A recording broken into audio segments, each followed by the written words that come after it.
To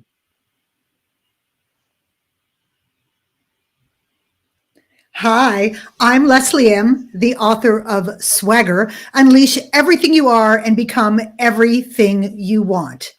And the best piece of advice that I've ever gotten is why not you? why not you? Holy crap, Leslie! It is about time that we talk about this book. I know, I am right? so excited, right? This book is amazing and glorious. Congratulations on writing it. And thank you for writing it. And thank you for being here, my friend. It's great to see you. This is such a treat. There's like any excuse to hang out with Phil.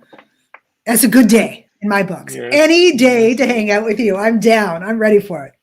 Thank you. Well, back at you, back at you. And now we have something to talk about with your book. Not that we didn't, but now this is something to share. And what I think is awesome about your book is that you dispel the bullshit of fake it until you make it. So tell us why that's such bad advice and why we need swagger instead.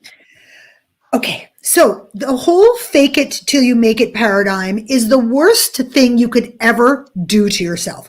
Because as soon as you start to pretend to be something that you're not, that you know stuff that you don't, that you're all that and fancier than you are, it traps you and stops you from being able to ask people for help because you're supposed to know it all. You're supposed to have it all in check. You're supposed to know everything. So if you pretend to know more than you don't, you limit your ability to learn what you need in order to develop the confidence that you're trying to fake it, that you're trying to fake in the first place. Because here is the thing. Confidence is not something that the pixies come and sprinkle upon you at birth. Who wants to be confident? Someone step forward, not so fast, little Phil, you step back. Doesn't work like that. Confidence, true confidence can only come from competence. So if you are good at what you do and you've experienced it over and over and over again, and you have that rock solid sense like, I got this, I know what I'm talking about, I'm okay here, that's what's going to give you confidence.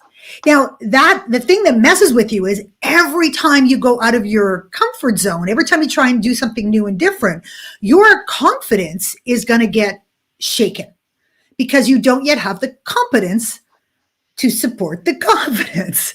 So instead, what we want to do is go to self-belief, because self-belief does not rely on competence. Self-belief is that feeling, that deep set feeling that you have that says, no matter whether I jump off the cliff or not, I am not going to die. I mean, I might hit a few branches on the way down. I could bounce, I could fly, I could get to a different level, but I'm not going to die.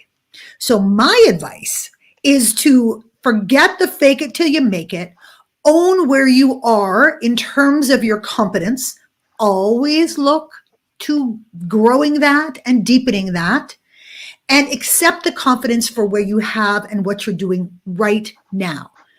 Because the confidence for the next level will come when you've done enough to merit the confidence. It's pretty simple. Pretty simple and yet pretty often not done, which I really Yes. dig. I mean, that's the Yes. whole book, and that's the big thesis of your book, and I really dig that. I think that's super important. And one of the things that I think is really important that you say in the book is that you say you are not your history. You are the stories you tell yourself. And I think that's so important. That's not about faking it, but it's about talking about a time when you were successful in a similar situation, maybe similar, or in a situation that maybe you were completely unsimilar, but yet you know that not only you're not going to die, but I would say you have a good chance of success. So talk about that, Leslie. Why do more of us not believe that it is what we tell ourselves and not just and that it is our history? Well, that story thing works both ways because if historically we've had bad stuff happen. People have said bad things about us. I find that very often for their best intentions, it can be our very family that can be the biggest swagger suckers. It's what you heard when you were a little kid and what filtered into your brain and the message that you got over and over again. And you believe that that's your truth. that's your story, that's your lot in life, and I'm just never going to be someone who can achieve things, or I'm just not that smart, or I'm just not that capable, or I'm just not that ambitious, or all of the things that you may have heard. And the thing is that if you continue to embrace that story and tell it to yourself, then it kind of becomes true because you believe it. But if you say, wait a second, that's not true of me anymore. That's not true of me now. I've moved away from that stigma, that issue, that crisis, that those limitations, whatever it might have been that held you back or that defined you when you were young. You don't have to keep telling yourself that story now. This is a choice that you can make. And if you tell yourself, actually, you know what? I'm pretty great. I think I can do this. Yeah, I've worked pretty hard. I deserve this. I've earned it. All of those stories, those are all choices that you can tell yourself. So I want people to listen to the story that they keep telling themselves and go, well, what, time out. Is this story actually working for me? Because I'm choosing to tell it to myself, nobody else. I'm the only one who's telling this bullshit narrative. It's time to stop. Yeah, absolutely. Absolutely. It's time to stop now. So, with that, you offer us a nice framework that I think is really helpful. And I found this, I kept referring back to this as I'm taking notes in the book. And that is, you say, today I am, which is Ah, very different, yeah. right? That's really different. And then you follow that with in the future, which you think about the now and then the next. So talk to us Mhm. about how that helps us and give us a story of the, like, maybe the young lady in the book or perhaps someone else who's used today I am to be really powerful. Well, the process of that is to examine kind of the story that was told to you in the past. And when I do this exercise in workshops, it's fascinating, because I say to people without any preamble, without any explanation, I just want you to fill in this sentence. In the past, I was always told that I was. Now, it could be a positive thing. It could be something you were celebrated for, but I'm telling you, just about every single time, people insert something negative into that space. So in the past, I was told that I was too loud, or I was not smart enough, or the color of my skin was not the right cast of skin, or right. And that kind of tells us where that self perception is rooted. And then I say, okay, now let's move on to the next part of the exercise, which is today people tell me that I'm, and I get them to fill it in. And inevitably, it's something positive. It's something that celebrates what their swagger really is, that thing that is unique and special about them. And then we try and track it back to the past statement to say, okay, is this something that you have sort of used to your advantage? Like, I'll give you my example. In the past, I was always told that I was too much. Leslie, you're too much. You're too loud. You're too big. You're too over the top, too much. And even though that was meant to be helpful to me when I was little, what happened is I took it on as being that I was too much for the world, that I should be dialing myself down, and I should be, keeping quiet, and all of these things that were really quite impossible for me. Well, today, people tell me that I'm incredibly passionate and driven. Okay, so you see how those things connect? I've taken something that stigmatized me then, and I've turned it in and embraced it as my superpower. It's one of the things that is my great differentiator. And then we say, okay, now let's move from here, the present, and let's talk about the future. In the future, I want to be known as or for insert answer here. And for me, that sentence goes, and in the future, I want to be known as someone who had the power to unleash human potential. Now, you can't do that without being too much. You can't do that without being passionate and driven. So you start to see the through line of your life, or how you've compensated or changed to adjust, but how you are staying true to who you really are and drawing it through the past, the present, and the future. Wow. Wow. That's There's some, so there's some strong. deep shit. There's some deep Yeah, shit. it is. Yeah, it is, right? Well, and it's real shit, which is really awesome. And for those that are watching and listening and thinking, well, who the hell is Leslie M? So let me tell you a little bit more about Leslie, because if you haven't experienced her before, if you haven't encountered her before, you need to. She's a former TV host. She's an advertising creative director turned training guru. She spent decades traveling the globe with her award-winning company Combustion, worked with executives and teams at Google, Disney, PepsiCo, TD Bank, Uber, and more. And get this, okay? Some people have called her better than therapy. Some have called her a rock star. Some have called her ass kicking, a force of nature. And yes, get this, some people have even called her a witch. I just call her freaking amazing. And we're going to talk more today about swagger because it's so important. And one of the questions, as we see this and we see this word swagger, it's a bold, big word. Leslie, someone asked, and this is something that I thought of, is Will Nelson wants to know, can you have too much of it? Is it possible to have too much swagger? Well, I think it's important that I give you my definition of swagger, okay? Because normally when we think of swagger, we think of that fronty, fakey, show-offy, peacocky, that fake it till you make it almost arrogant thing. That is not my definition of swagger. My definition is the ability to manifest who you really are and hold on to it in the face of all of that psychological crap that's going to come forward, regardless of situation or environment. So it means that you are one person, the same person, regardless of where you show up, who else is in the room, what's going down in that room, and even how you feel about what's going down in that room. There is only one version of you, and it is the real, authentic version of you. That's swagger. So to answer Will's question, nope, you can never have too much swagger. Not the good swagger.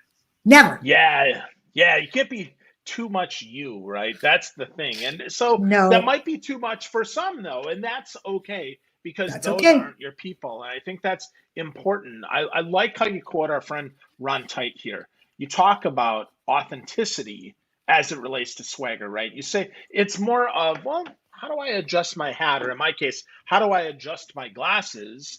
More than it is, well, I'm going to go get a new set because I know Leslie loves pick a color here, and I don't have that color, so I better get her. Or she won't like me. Is that what you're talking about here when we talk Yeah. about swagger, Leslie? Yeah. I mean, it's, look, the key is to first um, sort of excavating who you really are.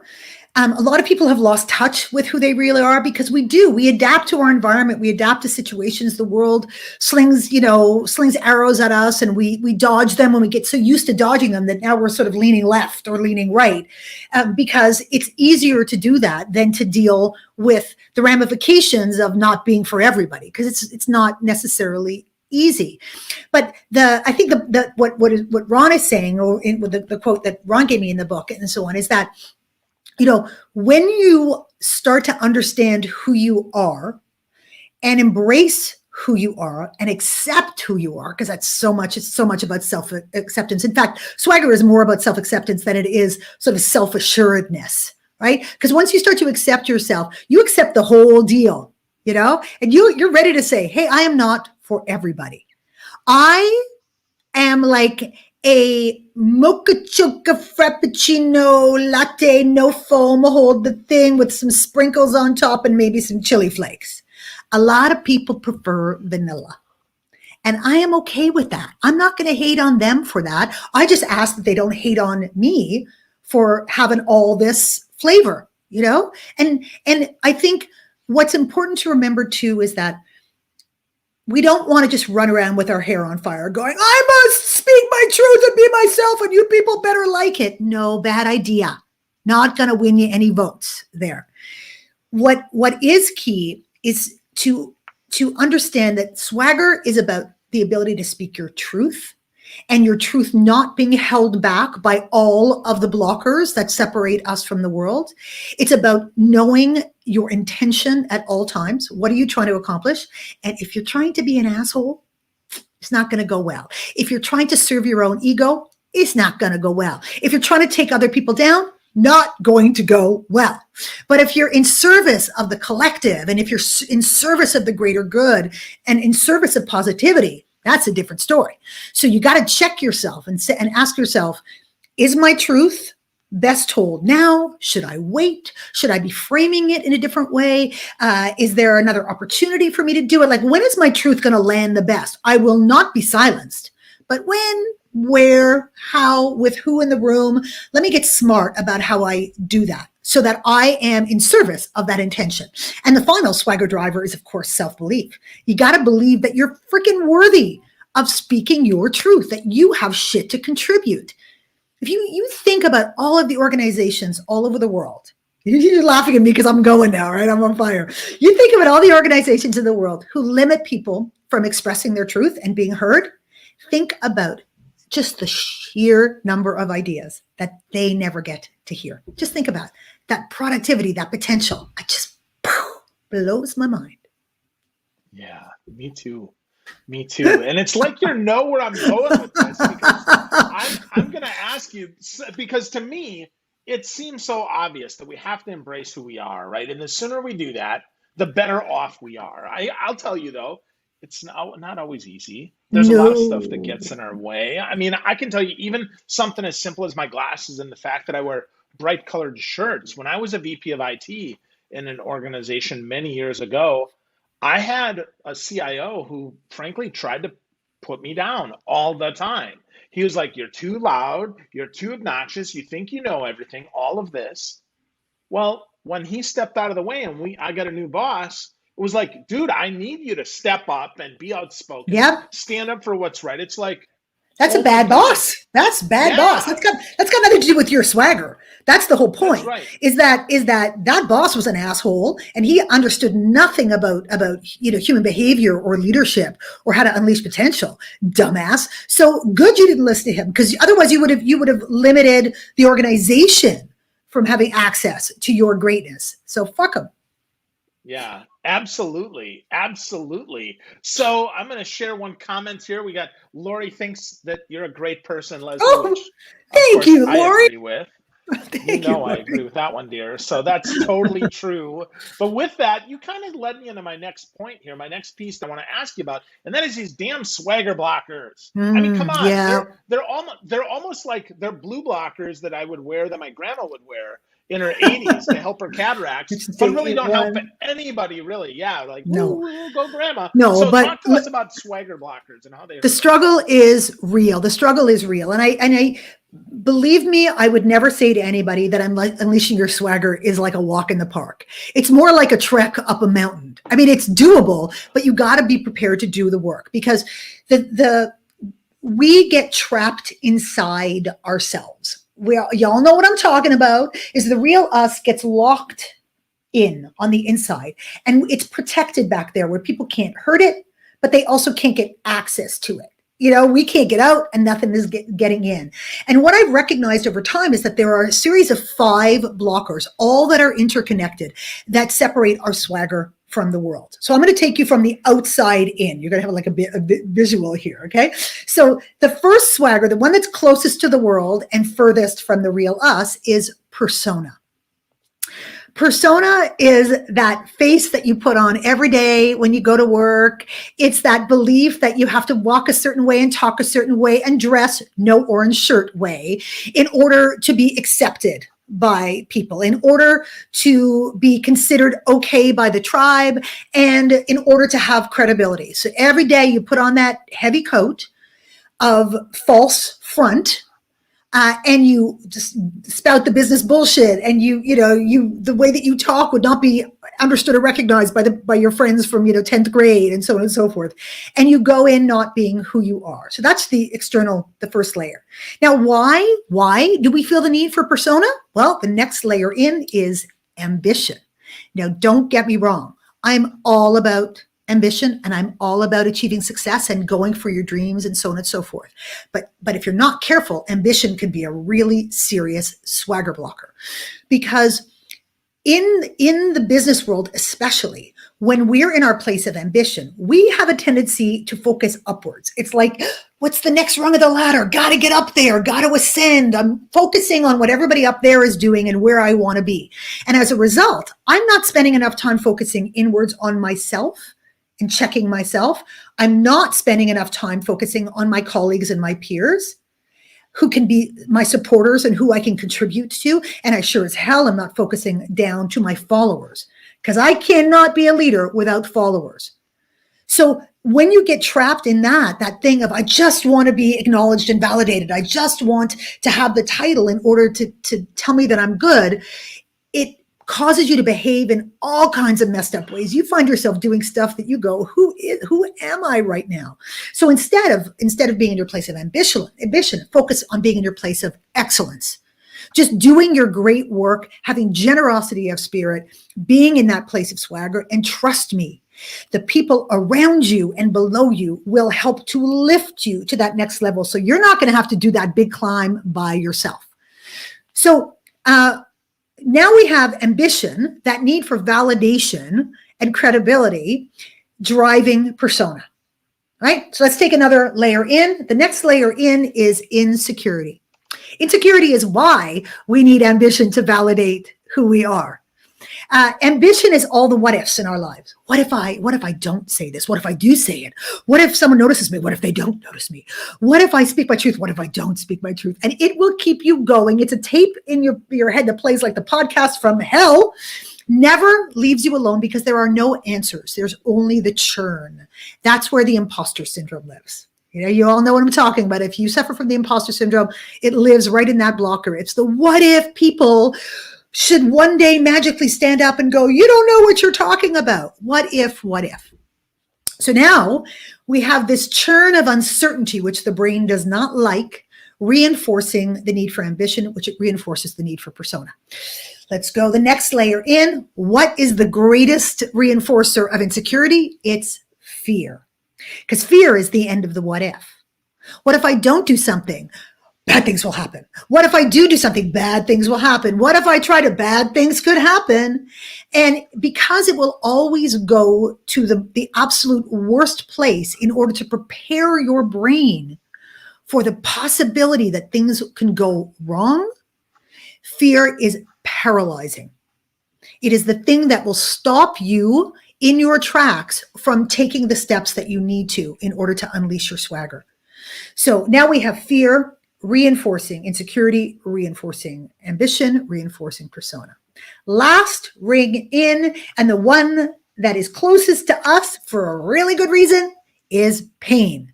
Because pain is proof. Pain says, oh, I tried that one time. Did not go well. And I'm not going to be a sucker again. I'm not going there. I'm not doing that. I'm not feeling that. I'm not trying that, because when I did that one time, it hurt like a bitch, and I don't want to put myself through it again. Pain has memory that never quits, and scar tissue is created over time because it's designed to keep you safe, and it's designed to keep the world out.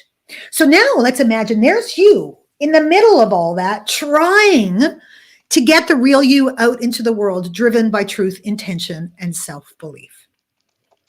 And every time your truth tries to navigate through those blockers, it becomes like one of those American Ninja style freaking gauntlets. You have to like punch through pain and swim under, fear, and climb over insecurity, and parasail past ambition, and burst through persona with your truth intact. And even if you manage to do that, what can happen then is, if the world then validates who you are, good job, Phil. That was awesome. Never stop wearing the shirts and being your badass self, and the glasses, and everything you are is fantastic. That message now has to come back in through all of the layers in order to fill you up. And it'll get the shit kicked out of each of those layers as it comes back. It starts going, oh, I wonder if what they said they really meant. Maybe they were just trying to look good in front of other people by saying it. Oh shit, I wonder if I just screwed myself. Maybe I shouldn't have said something. Why do I do this every time? Why do I put myself out there? It only goes badly. Oh my God, I'm such an idiot. And then we stay stuck back and forth and back and forth. It's brutal. Torture. You are so funny and so right. I mean, I love that. And yet I hate that, right? I know, right? That's true, right? Hate that. It's like, I feel like I want to swim through the shit, and then I Yeah. forget sometimes I got to backstroke back through it again. It's, the pit of despair, if you will. So Yeah. I completely see like this ball pit, right, with these Mm, sharks and the yeah. alligators that are biting at me. And the big one sometimes for me is this insecurity. And you talk about Mm, Andy in here. You talk about Andy, and Andy is the guy that resonated with me most in your book, and the challenges of Andy. Can you talk about mhm. Andy and his tattoos and how he got through that? Because I think it was a combination of ambition and insecurity and probably some fear too there. And And persona too. persona, of Andy course, was stuck. yes. Yeah, Andy was Yeah, stuck. so let's talk about Andy. So what happened was I trained Andy. I had him in a presentation skills series, which was delivered over 3 days over like a 2.5 month period. So we get to know each other a fair bit. And I could see very quickly that Andy came, it was financial services. Andy came in very, buttoned up like everybody did. And Andy had that false front, that persona up big time. He was like the one of the walking, talking robots and all that. And I could see that that's not who he was. I just had this sense that's not who he was. And we ended up having a big discussion about like, Andy, why do you feel this need to put on this false thing, whatever? And he was very, very committed to the idea that you have your personal persona and that you have your professional persona, and never the twain shall meet. And in order to have credibility and in order to succeed, you must keep these two things separate. And it's like antithetical to everything that I believe. And over the 3 workshops, I just kept breaking him down. And I kept asking the people in the workshop to give him feedback about what they wanted to see from him. They were his peers. They were people. And one guy said, Andy, I got to tell you, when you first started working here, I thought you were a bit of an asshole. Like I thought you were really full of shit. And it was only after I really got to know you that I realized that that's not who you are at all. I was like, dude, you see what I'm talking about? This front is not helping you. It is not your friend. You can be who you are and succeed. And then we unearthed a really important fact. I discovered that Andy had come from a really small town. So his background was in a very small community, and he was the only person in his family to leave the small town and to go to university, and now to be in a big corporate, very successful environment. And he was carrying that around like a big burden, right? That that who he wasn't good enough. But this avatar that he created, that was the good enough version of Andy. Not true. And so when we broke that down, and I said, you realize that this is the story you continue to tell yourself and how self-limiting that is, and so on and so forth. Anyway, cut to the third part of the workshop, and it's the opportunity for everybody's going to get up and take the stage and use all their new skills and tell their stories to the room, and everyone gets a chance to do it. And so Andy gets up on stage, and he's his jacket and his tie and his thing and stuff. And as Andy starts to tell his story, he takes off his jacket. And I thought, okay, what's going on here? I'm not sure what's happening. I think I like it, but I'm not sure. And then Andy loosened the tie and, all the way down. And then he reached down and he unbuttoned one sleeve and he unbuttoned the other sleeve and started to roll the sleeves up. And what Andy revealed was an entire sleeve on both arms of tattoos. And in the years that he had been working at this organization, he had never, ever revealed his arms. Any hot day, long sleeves. Any corporate event, long sleeves. Because that's who Andy really was. And he had been afraid to reveal it. And when he did that, I'm telling you, he brought the house down. There was massive applause. And he said to me after, that was so liberating for me. I really feel like I can start to show people who I am and test to see whether it's being accepted. And it was life-changing for him. Wow. Wow. So much there resonates with my story, Leslie. I'm not going to veer off and waste everyone's You're time going to with my start story, but my gosh. unbuttoning. Yeah, no, I have like 7 chest hairs. That's not enough of anybody. So, and no tattoos, right? It's all you But need is 7. It's all you need. that's right. That's good. I mean, that's a good start anyway, right? So, yeah, but I love that story, and it resonates with me for so many reasons. And yet, it is one of those things that I still struggle with, I think a lot of us do. We worry about the swagger, we worry about those blockers, right? We hear the pain, we hear all of that. Even though we hear the success story, we still struggle. So I've got, That's all I about think the validation though, right, Phil? That's all about validation, and yeah, whether you're allowing the validation that you do receive to go in, or whether you're fighting it as it comes in and ignoring it, or whatever, or your ability or inability to self-validate. My analogy for validation is like, when you go to those good yogurt shops, and they have the wall of the yogurt machines, and you could like put whatever you want in it. You can have the mixie of the three things. You can put weird flavors together. You can do whatever you want. That to me is self validation. That's what we can do for ourselves. Any combination, any measure, any flavor, anything you want. And then, you go over there to the counter that's got all the other sprinkle shit there, like the gummy bears and the sprinkles and the candies and the cookie crumbs and the fruits and everything that you can load on top of your yogurt. That's external validation. That's like a nice to have. And I'll take it. Hey, if you want to sprinkle stuff on me, I'll take it all day long. But I'm happy to just take my bowl of yogurt and go sit outside and enjoy that, because I made that. I don't need anybody's help with that. that's pretty awesome. That's a really cool analogy. I've not heard that, and I love the yogurt. Right, I usually put boba Right? balls, and I've got pineapple and a lot of sour stuff on there. And yeah, I You know almost what? You it's know what? And I don't. I don't. well, what I is just wrong go with you, enjoy my Leslie? That's yogurt. what I want to I know. don't know. What's wrong Because with it's you? I want to enough. know. Because it's enough. It's so delicious. It's enough.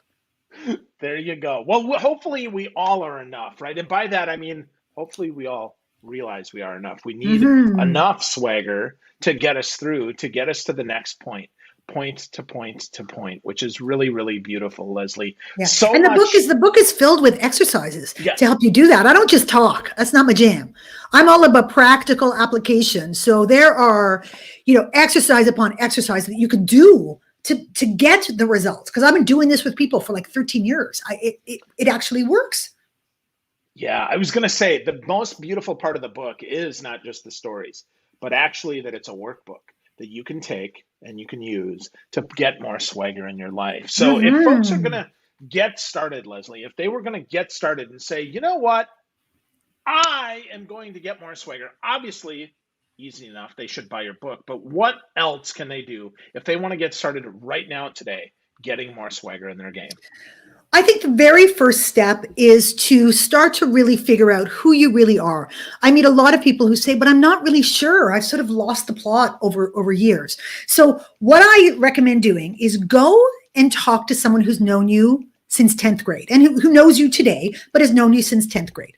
Go and ask them a bunch of questions. Do a little questionnaire, a little survey. Ask them what they've always liked about you. What's the same about you today that it was when you were young? What's the thing that makes you a good friend? Why are you someone that they've stayed friends with all of these years, and so on and so forth? Okay, write it down. Then go talk to someone who's known you for maybe 10 years. Could be in a professional capacity, could be a personal, could be a combo platter, ideally, and ask them the same questions. What is it about me that you gravitate to? Why is there value in our friendship? How do you see me? All that kind of stuff. Great. Take your little notes. Now go talk to somebody who you work with, who you haven't known for very long. And in the COVID world, really easy, because it's probably somebody who doesn't even know what you look like up close and for real. And ask them the same questions. How do you see me? What do you think? Whatever. And then compare. If there's a huge difference between the people who haven't known you very long and the people who've known you a really long time, it means you have a big swagger gap. That's what I call the big swagger gap. But the truth is that who you really are and the thing that makes you magical and special is more likely through the perception of someone who's known you a really long time.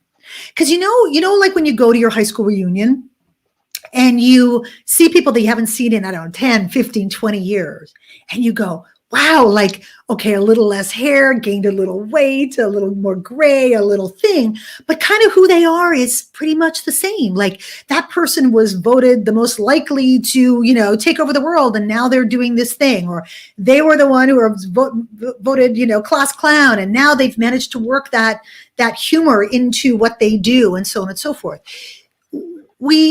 It's not that we don't know who we are. It's just that we get disconnected from it. And I think that who we really are is who we are when we're under the least scrutiny, when we're our most relaxed, when we're around the people who love us and accept us already, because we're not working so hard.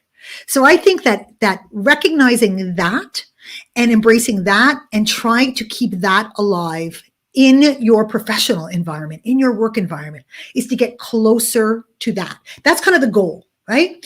Also, keep track of how often you don't speak your truth. Literally, create a little logbook. How often did I want to speak my truth? What was the truth I wanted to speak, and why did I not speak it?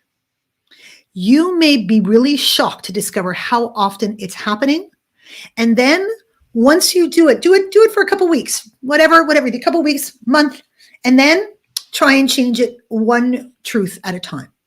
Okay? For the next 2 weeks, pick one time that you would have not spoken your truth and speak it. See what happens. Because you're going to have to test it in order to prove to yourself that there's a better way to be. Wow. You are fantastic, my friend.